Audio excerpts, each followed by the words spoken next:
నా కలల కథనం. అందరికీ నమస్కారం. నేను మీ లావణ్యంలోని కథానిక కవితను. ఈరోజు మనం వినబోయే కథ ప్రేమ దరహాసం పార్ట్ 14. తులసి ఫ్రెండ్ కీర్తి తులసి చేతిలో ఒక లెటర్ పెట్టేసి, ఇది నీ భర్త నీకు ఇస్తున్న గిఫ్ట్ అంటూ షాన్ వైపు చూస్తూ చెప్పింది. తులసి లెటర్ని విచిత్రంగా చూస్తూ కీర్తిని చూసింది. తులసి, ఈ లెటర్ని నువ్వు ఇంటికి వెళ్ళగానే ఓపెన్ చేసి చూడు. ఈ లెటర్లో నువ్వు కలగన్న జీవితం ఉంది అని తులసికి చెప్పేసి కీర్తి కూడా అక్కడి నుండి వెళ్ళిపోయింది. ఏముంది ఈ లెటర్లో? అయినా ఈ పొగరుపోతూ నా పక్కనే ఉన్నాడు కదా, ఏం చెప్పాలనుకుంటున్నాడు? నాతో చెప్పకుండా ఈ రాయబారమేమిటి? ఈ కీర్తి ఒక్కతి ఎప్పుడూ వీడిని పొగిడేస్తూనే ఉంటుంది అని తులసి అనుకుంటూనే షాన్ వెనకాలే వెళ్ళింది. ఆ రెస్టారెంట్ వాళ్ళందరూ షాన్ని గౌరవిస్తూ ఎంతో మర్యాదగా మాట్లాడుతూ ఉన్నారు. అక్కడ పనిచేసే వాళ్ళు ఇద్దరు వారి జంటను చూసి నవ్వుకుంటూ, ఈ కాలంలో డబ్బుంటే చాలు, కులమేదైనా మతమేదైనా అమ్మాయిలు పెళ్లి చేసుకోవడానికి సిద్ధంగా ఉంటారు అంటూ తులసిని వేలు పెట్టి చూపిస్తూ అనుకుంటూ ఉన్నారు. వారి మాటలు తులసి షాన్ ఇద్దరూ వినడంతో తులసికి బాధగా అనిపించింది. షాన్ వారి వద్దకు వెళ్ళి, మా గురించి ఏం మాట్లాడుకుంటున్నారు మీరు? కులం మతం అనేది మనం పెట్టుకున్నది. ఆ దేవుడికి అందరూ సమానమే. మనం చేసే పని నలుగురికి ఆదర్శంగా ఉండాలి. అంతేకాని ఇలా అందరినీ చులకనగా చేస్తూ ఎవరి మనసు బాధ పెట్టకూడదు అంటూ షాన్ హితోపదేశం చేయడంతో అతని మాటలు విని అందరూ చప్పట్లు కొట్టారు. వామ్మో, వీడు చాలా ముదురు, ఎవరినైనా సరే తన మాటలతోనే మాయ చేసే సత్తా ఉన్నవాడు అని తులసి మనసులోనే అనుకుంటూ షాన్ చెప్పిన మాటలు విని తను కూడా వాళ్ళతో కలిసి క్లాప్స్ కొట్టింది. తులసి క్లాప్స్ కొట్టడం చూసి షాన్ నవ్వుకున్నాడు. ఇద్దరూ కలిసి అక్కడి నుండి 10 నిమిషాల్లోనే ఇంటికి చేరిపోయారు. పని వాళ్ళని పిలిచి కారులో ఉన్న పిండి వంటకాలను జాగ్రత్తగా లోపల పెట్టమని చెప్పింది. వాటిని చూసి, తులసి, ఎన్ని బాక్సులు తెచ్చుకున్నావు? వీటితో షాప్ పెడదామనుకుంటున్నావా అని షాన్ అడగడంతో తులసి చిరుకోపాన్ని చూపిస్తూ, అవి నేను తినడానికి మాత్రమే, మా అమ్మ ఎంతో ప్రేమగా నా కోసం పంపింది అంటూ లోపలికి వెళ్ళింది. రాత్రి సమయం కావడంతో అందరూ భోజనాలు చేస్తూ డైనింగ్ టేబుల్ వద్ద కనిపించడంతో తులసి నవ్వుతూ, అమ్మమ్మగారు అంటూ ఇంటి నుండి తెచ్చిన ఐటమ్స్ని వాళ్ళకి వడ్డిస్తుంది. జుబేదా ప్లేట్లో కూడా పెట్టబోతూ ఉంటే ఆమె చెయ్యి అడ్డుపెట్టి శత్రువుల ఇంటికి వెళ్ళదిందే కాక అక్కడి నుండి మమ్మల్ని చంపడానికి విషాన్ని కూడా తెచ్చావా అని జుబేదా కటువుగా అనడంతో తులసి బాధపడుతూ, ఆంటీ, ఇవి మా అమ్మ ప్రేమతో చేసింది. మీరు అవమానిస్తున్నది వీటిని కాదు, మా అమ్మ ప్రేమని అని తులసి అనగానే జుబేదాకి కోపం వచ్చింది.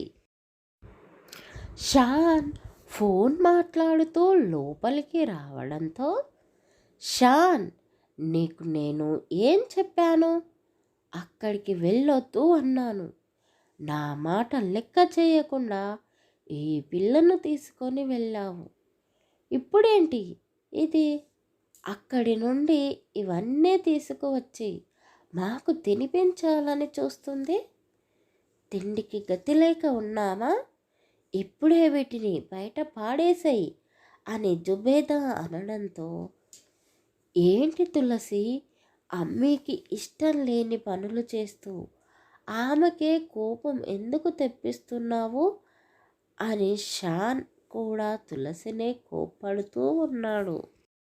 నూర్ బేగం, నాజీమా తులసితో మాట్లాడుతున్నా వారిని పట్టించుకోకుండా తులసి బాధపడుతూ తన గదిలోకి వెళ్ళింది. ఆమె చేతిలో ఉన్న పర్సుని మంచంపైకి విసిరి కొట్టడంతో లెటర్ బయటపడింది. ఆ లెటర్ని చేతిలోకి తీసుకుంటూ, ఇప్పటి వరకు నాతో బానే ఉన్నావు కదా, ఇప్పుడేంటి మీ అమ్మకి ఇష్టం లేని పని చేశాను అంటూ నాపై కోపం చూపిస్తున్నావు అని తులసి కోప్పడుతూనే లెటర్ని చూడకుండానే పక్కన పెట్టేసింది.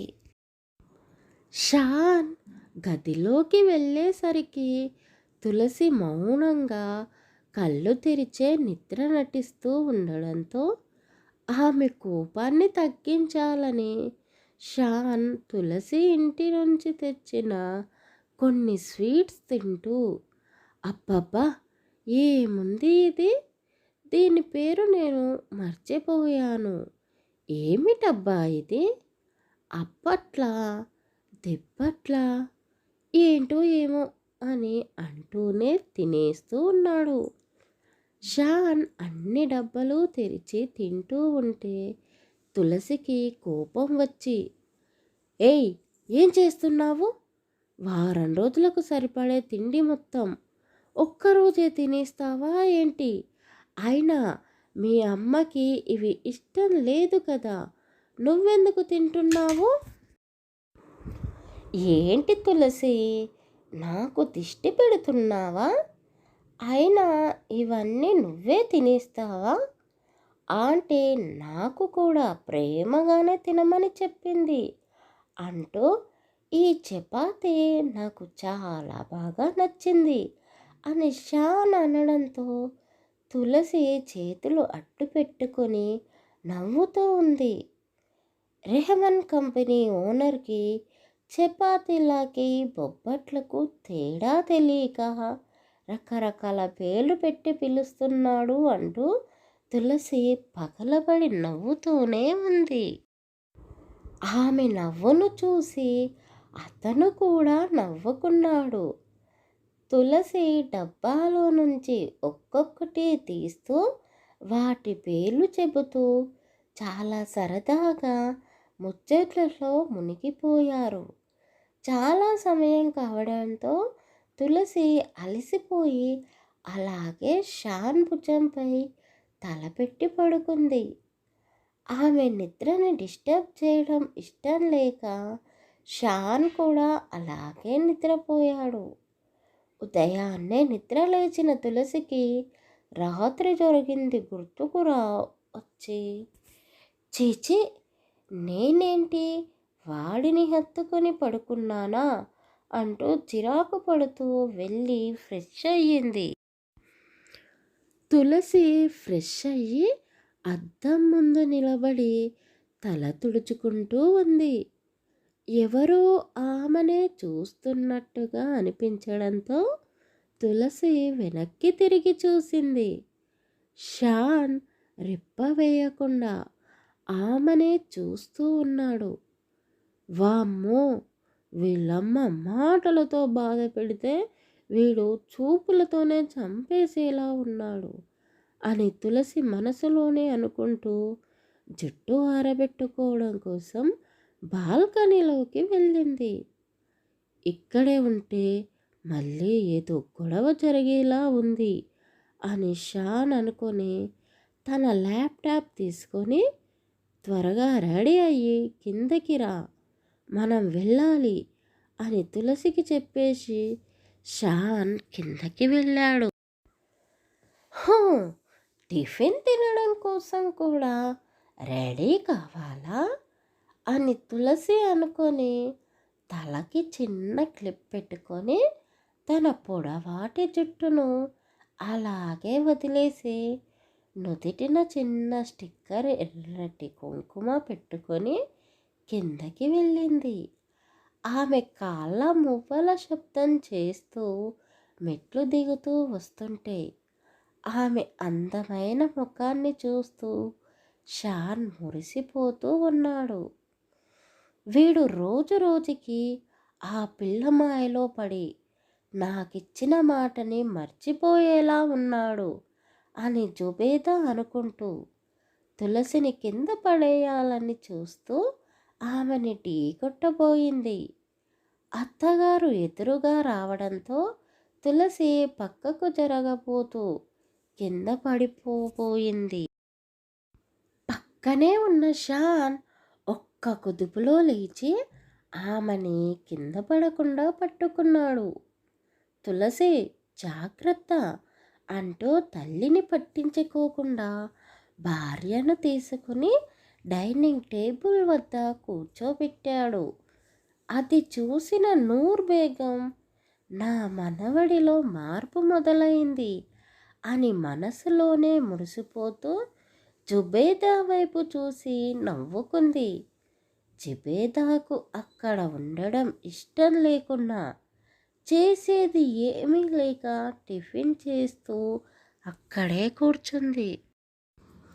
తులసి, త్వరగా టిఫిన్ చెయ్యి, మనం బయటికి వెళ్ళాలి అని షాన్ చెప్పడంతో తులసి కంటే ముందే జుబేదా ఎక్కడికి అని ప్రశ్నించింది.